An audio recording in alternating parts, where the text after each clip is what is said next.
Well, nothing goes better with a pizza than a nice cold drink. And for more than a decade, a local company has been doing its best to keep drinks and other things cold. In this morning's U.S. Bank Economic 360 Customer Spotlight, Jay Stoutberg, Chief Financial Officer of Home City Ice, joins Business Courier publisher Jamie Smith in the studio. Gentlemen. Thanks, Peg. Jay, thanks for being here today. Thanks for having me. In this segment, U.S. Bank likes us to bring in successful companies in the tri-state that have gone through growth, gone through changes, and still come out successful. You know, it looks like you guys, the Home City Ice has been in business over 119 years. The Settler family's been in it over 90 years. I think that means you guys have made the cut, right? Exactly, yeah. Now, through that time, you guys have had a lot of growth. Talk to me about that growth. Is it coming from acquisitions, mergers, just growth from within? How are you finding that?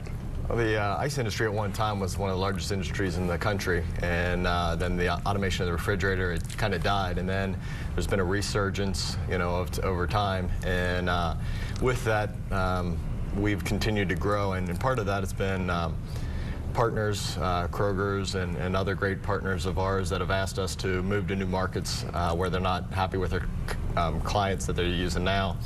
And so then as a result, we'll move to that area, and then sometimes we'll do acquisitions. And I've been there about 21 years, and we've done, during that time period, probably 170 plus acquisitions and new markets. So it's a combination of customers asking us to go to certain markets and take care of issues that they're having, and acquisitions, a combination of both of them.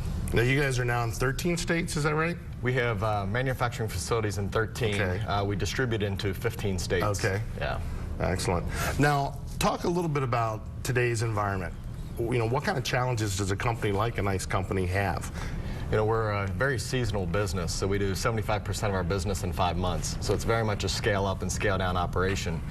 So you can't continue to have that type of employment levels year round. So we have to adapt and grow our employment levels and prepare for the season and then scale back down.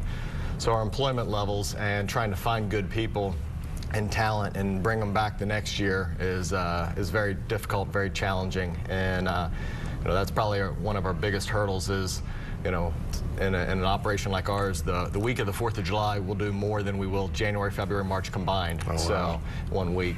Well, I'm sure, you know, all these Bengals tailgate parties try to help you out, right? Exactly. Yeah, we appreciate you know, all that, and yeah, you know, we do a lot of special event type business too. Yeah, sure. Now, are there any challenges that are different state by state, or you pretty much face the same thing regardless of the market? It is different. You know, if you think about ice, it's there's a higher demand usually when the temperature's warmer and it's drier, and so kind of in the southern markets you have a different shoulders, and you know, your seasonality is, you get in the north and you might do 25% in July and you might only do 14% down south. So you know, there's different challenges and there's different events. You know, in Indianapolis you'd have the 500, or Louisville you've got the Kentucky Derby. You know, so different markets, different times, different events, you know, cause different challenges. Great.